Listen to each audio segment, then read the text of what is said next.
Okay, I confess, I sometimes have no desire to get out of bed and go to work in the morning, or I'm at work and I just lack any kind of motivation to and desire to do a whole lot that day. Well, that lack of motivation and that lack of desire is addressed a little bit in the parable of the talents in Matthew 25. You see, there were three servants that were given talents, or money in this case, 10, 5, and 1. And the first two, the 10, let's say it's $10, doubled the money and came to his boss and said, "Hey, look, I doubled the money." And the boss was well pleased. The second guy had 5 talents, or let's say $5, doubled the money and came to the boss and he said, "Look what I've done." And the boss was very pleased. Can you imagine how proud they were to come to their boss and say, "Hey, look what I've done"? They couldn't wait to come and give that doubled money back to their boss. But the third guy didn't do that. You see, he had 1 talent, or $1.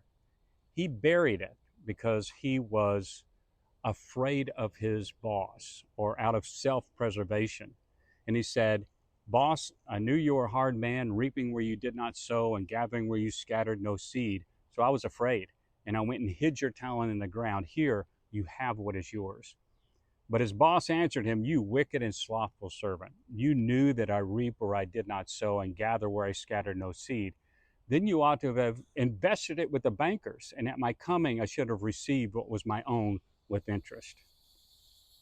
You see, when we bury our talents, if you will, and don't use our gifts and abilities, it's actually harming us and it's actually dishonoring to God.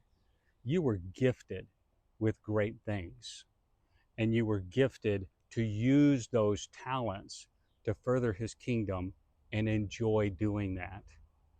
So don't miss that opportunity out of fear and self preservation, because that's not only dishonoring to God, but you're missing out on the joy that you have in doing that. Now, go do God's work.